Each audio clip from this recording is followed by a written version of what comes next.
అందరికీ నమస్తే. నేను మీ హనుమంతుని. ఈరోజు బైబిల్‌లో కొన్ని మిస్టేక్‌లు జరిగినాయి. ఇది అపోస్తల కార్యంలో 9వ అధ్యాయంలో ఇలాంటి మిస్టేక్‌లు మనం చూస్తాము. ఇక్కడ ఏం జరిగిందంటే, నేను వచనాన్ని చదివి దాన్ని ఎక్స్‌ప్లెయిన్ చేసి మీకు చూపిస్తాను. ఇది ఎంతో అధ్యాయం అండి. ఇదే అపోస్తల కార్యంలో 22వ అధ్యాయం 9వ వచనంలో చూడండి. నాతో ఉన్నవారు ఆ వెలుగు చూసి భయపడ్డారు, కానీ నాతో మాట్లాడిన స్వరము వినలేదు. చూశారు కదండి. ఇక్కడ కింద ఒక వచనం చూశాను. చూడండి, నాతో ఉన్నవారు ఆ వెలుగు చూసి భయపడ్డారు, కానీ నాతో మాట్లాడిన స్వరము వారు వినలేదు. మీరు ఇక్కడ ఏం చేస్తున్నారు? నాతో ప్రయాణం చేసిన మనుషులు ఆ స్వరం విన్నారు. ఇక్కడ మీద ఉండి ఇక్కడ కింద చూడండి, నాతో ఉన్నవారు ఆ వెలుగు చూసి భయపడ్డారు, కానీ నాతో మాట్లాడిన స్వరము వారు వినలేదు. ఇక్కడ చూడండి, రెండు పక్కపక్కల మీకు వచనం చూపించిన ఈ ఒకటే వ్యక్తి రాసిండు. పౌలు అనే వ్యక్తి ఒకటే రైటింగ్ రాసిండు. పరిశుద్ధాత్మ దేవుడు ఒకటే దేవుడు అతను రాపించిండు. మరి ఒకటే వ్యక్తి ఒకటే సాక్ష్యం చెప్తున్నాడు. మరి డిఫరెంట్లీ ఎలా రాస్తున్నారండి? ఇప్పుడు నేను అపోస్తల కార్యంలో 9వ అధ్యాయంలో మొదటి వచనం నుండి నేను చదివి మీకు ఒకటి రిఫరెన్స్లోని చెప్తా. దయచేసి మీరు కూడా ఇక్కడ చూసుకోవచ్చు. స్క్రీన్ మీద చూపిస్తున్నాను. ఇది ఎవరిని ఉద్దేశించి కానీ ఇది తప్పు, ఇది అసలు ఫాలో కాకూడదని నేను చెప్పుకొచ్చిన. ఆ మతాన్ని కూడా నేను వ్యతిరేకించను. దీంట్లో ఉన్న వాస్తవాలే మీరు గ్రహించాలి. ఇక్కడ ఉన్నాయే నేను చదువుతా, లేనివేం చదవను. నాకేమనిపిస్తుంది అంటే, ఇక్కడ లాజిక్ మిస్ అవుతున్నది. ఎందుకంటే ఇది బైబిల్ అనేది తర్కానికి ఇలవడదని నేను ఉద్దేశిస్తున్నా. అది మీరు ఎలాగన్నా ఉద్దేశించుకోండి, నాకేమీ అభ్యంతరం లేదు. నా ఉద్దేశం ఏమిటంటే, మీరు సత్యాన్ని తెలుసుకునలే, సత్యాన్ని వేసుకులై ఉండాలని కోరుతూ ఈ వీడియో చేస్తున్నా. ముందుగా నేను యేసు ప్రభుని నమ్ముకునే వ్యక్తిని, యేసు ప్రభులో జీవించే వ్యక్తిని. యేసు ప్రభువే నాకు దేవుడు అని మొక్కుతుంటిని. కానీ నాకు నిజమే తెలుసుకున్న తర్వాత ఇలాంటి బైబిల్లో కూడా ఇలాంటి వచనాలు ఉంటాయా అని నేను అర్థం చేసుకొని సత్యాన్ని వేసుకులకు ఈ వీడియో చేస్తాం జరగడానికి. అదేమిటంటే, పరిశుద్ధాత్మ దేవుడు ఈ బైబిల్ని రాశాడని క్రైస్తవులు నమ్ముతుంటారు. నిజంగా పరిశుద్ధాత్మ దేవుడు రాసింటే అదన్నీ పరిశుద్ధాత్మ దేవుడు రాసిన వచనాలు అంటే, పరిశుద్ధాత్మ దేవుడు అంటే ఒకటే రైటర్, అంటే రైటింగ్ చేసిన ఒకటే వ్యక్తి. ఈ ఒకటే వ్యక్తి అయినప్పటికీ అనేకమైన భక్తులు, పాస్టర్లు కానివ్వండి, ఇంకా ఆ కాలంలో యేసు ప్రభుని నమ్ముకున్న శిష్యులు కానివ్వండి, వాళ్ళందరినీ చేతి పట్టి నడిపించింది, చేతి పట్టి రాపించింది పరిశుద్ధాత్మ దేవుడు అని క్రైస్తవులు ఒప్పుకుంటున్నారు. అంతేకాకుండా ఈ బైబిల్ మాకు మార్గదర్శి. బైబిల్ మాకు ఒక ప్లాన్ లాంటిది. ఒక బిల్డింగ్ని కట్టడానికి మనకు ఒక నక్ష అవసరం, ఒక ప్లాన్ అవసరము. అదేవిధంగా బైబిల్ కూడా మాకు ప్లాన్ లాంటిది. పరలోకం చేరాలంటే ఈ బైబిల్లో చెప్పిన మార్గాలు మనం పాటిస్తే మనము నేరుగా పరలోకానికి పోతామని ఒక ఉద్దేశం కలిగి ఉంటారు. మనం లేట్ చేయకుండా టాపిక్లోకి వెళ్ళిపోదాము. ఫస్ట్ నుండి లాస్ట్ వరకు చూడండి. మధ్యలోని స్కిప్ చేసి చూస్తే మీకు అర్థం కాదు. ఎంతో ప్రయాసపడి మీరు ప్రార్థనలకు, చర్చలకు వెళుతూ ఉంటారు. అక్కడ ఏమైనా మెరికలు జరుగుతాయంటే అనుకుంటుంటారు. కానీ బైబిల్లే అక్కడ ఇక్కడ ఇది లాజికంగా లేకుంటాయి. అవి యావో వచనాలు నేను మీకు ఇప్పుడు చదివి వినిపిస్తా. దయచేసి మీరు ఫస్ట్ నుండి లాస్ట్ వరకు చూడండి. ఇప్పుడు నేను అపోస్తల కార్యంలో 9వ అధ్యాయం మొదటి వచనం చదువుతున్నా.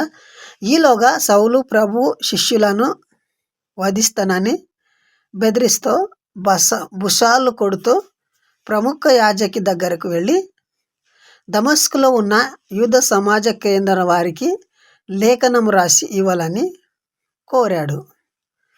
ఏమని కోరిండంట? సౌలుకు ఒక మనసులో పుట్టింది. అదేం పుట్టిందంటే, ఈ క్రిస్టియానిటీ నెగలరాదు ప్రపంచంలో, దీనివల్ల చాలా అన్యాయాలు జరుగుతాయి. అదేంటిదంటే అబద్ధాలు చాలా రేగుతాయి. ఏదో అతను ఉద్దేశపూర్వకంగా ఒక పట్టు పట్టాడు, ఈ క్రిస్టియానిటీని అంతం కోరుకున్నాడు. ఇది ముఖ్యంగా సౌలు యొక్క సాక్ష్యం అన్నమాట. ఇప్పుడు వాళ్ళ దగ్గరికి వెళ్ళాడు. ఎవరి దగ్గర? ప్రధాన యాజకులు అంటే ఆ ఊరి ప్రెసిడెంటే కావచ్చు. వాళ్ళ దగ్గర పోయి ఒక లేఖపత్రం కోరుతున్నాడు. నాకొక సర్టిఫికేట్ గుద్దేయండి. నాకొక సర్టిఫికేట్ ఇయ్యండి.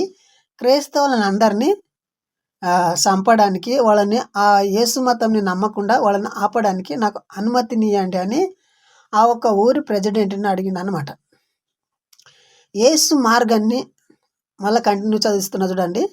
యేసు మార్గాన్ని అనుసరించిన స్త్రీ, పురుషులు ఎవరైనా కనిపిస్తే వారిని ఖైదు చేసి యెరూషలేములో తీసుకొని రావాలని అతని ఉద్దేశం. సో, అక్కడ ఎవరైతే యేసు ప్రభువుని నమ్ముకొని ఉంటారో వాళ్ళందరిని బంధించి యెరూషలేముకి తీసుకురావాలని అతని ఉద్దేశం. ఇప్పుడు చూడండి 3వ వచనం జాగ్రత్తగా చూడండి. అతడు ప్రయాణం చేసి దమస్కును ఫస్ట్ నుండి అతడు ప్రయాణం చేసి దమస్కు సమీపానికి చేరాడు. ఉన్నట్టుండి ఆకాశం నుండి అతని చుట్టూ వెలుగు ప్రకాశించింది. అతడు నేల మీద కూలిపోయి తనతో ఒక స్వరము ఇలా మాట్లాడడము విన్నాడు. సో, ఇక్కడ ఏం జరిగిందంటే, అక్కడ వెళ్ళి స్టాంప్ పేపర్ తీసుకొని వచ్చాడో మళ్ళీ పోయేటప్పుడు జరిగిందో ఇదేం క్లియర్గా ఇక్కడ రాయడం లేదు. వాళ్ళ దగ్గర మొత్తానికి వెళ్తానని ఇక్కడ ఒక స్క్రిప్ట్ మీద రాసిండు. వెళ్ళి వచ్చేటప్పుడు రాయలేదు, వెళ్ళేటప్పుడు కూడా రాయలేదు. కానీ దమస్కు దగ్గర పోయేటప్పుడు దమస్కు మార్గంలో నడిచేటప్పుడు అక్కడ ఒక సంఘటన జరిగిందంట. అదేంటిదంటే అకస్మాత్తుగా ఒక వెలుగు అతని మీదకి వచ్చిందంట. ఆ వెలుగును చూసి ఆ వెలుగు చూడలేకపోగా 4వ వచనం చూడండి.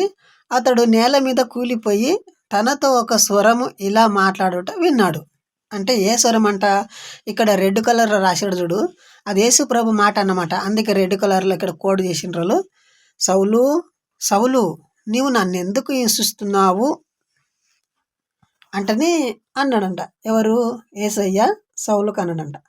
అతడు ప్రభువు నీవెవరవు అని అడగగా అతడు నీవు హింసిస్తున్న యేసును నేను.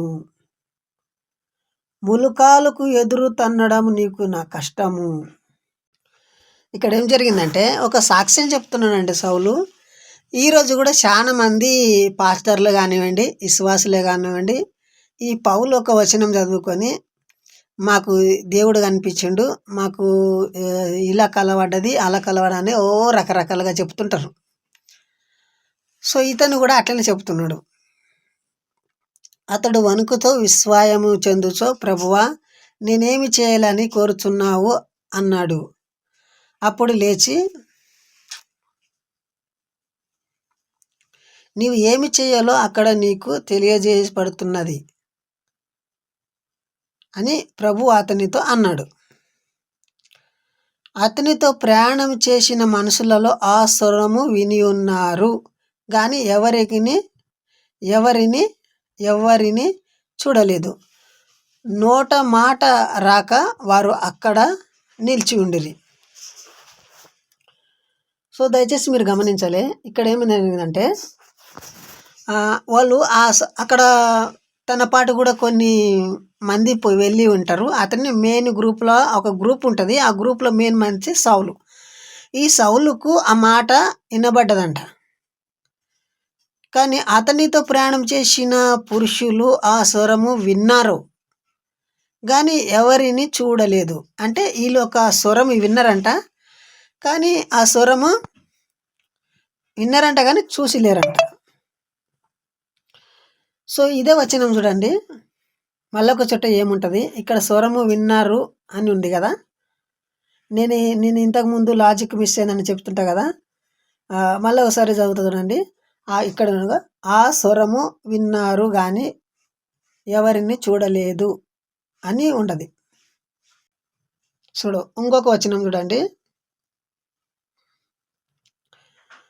ఇది ఎంతో అధ్యాయం అండి. ఇదే అపొస్తలుల కార్యములో 22వ అధ్యాయం 9వ వచనంలో చూడండి.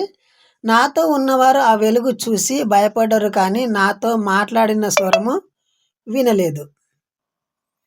చూశారు కదండి. ఇక ఇక్కడ ఇక్కడ కింద ఒక వచనం చూశాను. ఇక్కడ ఇక చూడండి, నాతో ఉన్న నాతో ఉన్నవారు ఆ వెలుగు చూసి భయపడ్డారు కానీ నాతో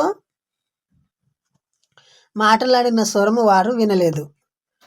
సో మీరు ఇక్కడ ఏం చేస్తున్నారు, నాతో ప్రయాణం చేసిన మనుషులు ఆ స్వరం విన్నారు. ఇక్కడ మీద ఉండి ఇక్కడ కింద చూడండి, నాతో ఉన్నవారు ఆ వెలుగు చూసి భయపడ్డారు కానీ నాతో మాట్లాడిన స్వరము వారు వినలేదు. ఇక్కడ చూడండి, 2 పక్కపక్కల మీకు వచనం చూపించిన. ఈ ఒకటే వ్యక్తి రాసిండు. పౌలు అనే వ్యక్తి ఒకటే రైటింగ్ రాసిండు. పరిశుద్ధాత్మ దేవుడు ఒకటే దేవుడు అతను రాపించిండు.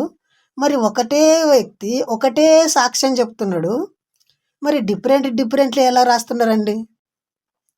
పరిశుద్ధాత్మ దేవుడు అన్న మీదకి ఒకటేలాగా చెప్పాలి కదా. ఇప్పుడు నా మొబైల్లో మీ నంబర్ని సేవ్ చేసుకున్నాను అనుకోండి. మీ నంబర్లు ఫస్ట్ 3 నంబర్ 4 నంబర్ కొట్టారు అనుకోండి, ఆటోమేటిక్ మీ నంబర్ అక్కడ చూపిస్తుంది. సో ఇక్కడ కూడా పరిశుద్ధాత్మ దేవుడు ఆ సాక్ష్యంని రియాలిటీ ఇక్కడ చెప్పలే కదా. ఈ మధ్యలో యూట్యూబ్లో ఒక సాక్ష్యం వైరల్ అవుతుంది. అదేమిటంటే రిబుకా అనే టైం ఉంటుందంట. ఆమె ఏం చేస్తుందంటే గొడ్డలు తీసుకొని నా చెయ్యి నరుకుతున్నాడు నా భర్త, ఇట్లా నరికితే కూడా నా చెయ్యి మళ్ళీ అతకపోతున్నదంట. దయచేసి మీరు గమనించాలి, ఇంత మార్పులు ఇక్కడ జరుగుతున్నాయి. సో అందుకే నేను ఈ బైబిల్ తరకానికి ఇలవడదు. నా ప్రియమైన హిందూ జనులారా, నా ప్రియమైన క్రైస్తవ జనులారా, భారతదేశం ఉన్న జనాంగమా, దీని లోపల ఏమైనా మెరకలు ఉండదు, దీని లోపు ద్వారా మనం రక్షణ పొందుతాం, పరలోకం చేరుతాం అన్నారంటే మీరు భ్రమపడుతుంటారు. అన్ని మతాలను గౌరవించి అందరం సమానంగా జీవితమురి హెచ్చు దగ్గులు లేకుండా ఉందా అని నా ఉద్దేశంతో ఈ వీడియో చేస్తున్నా. దయచేసి ఈ వీడియోని మీరు లైక్ చేసి సబ్స్క్రైబ్ చేసి నాకు ఒక సపోర్ట్గా ఇలా వాడండి. ఇదే కోరుతున్నా. ఇంతే నా వీడియో. జై హింద్, వందే భారత్.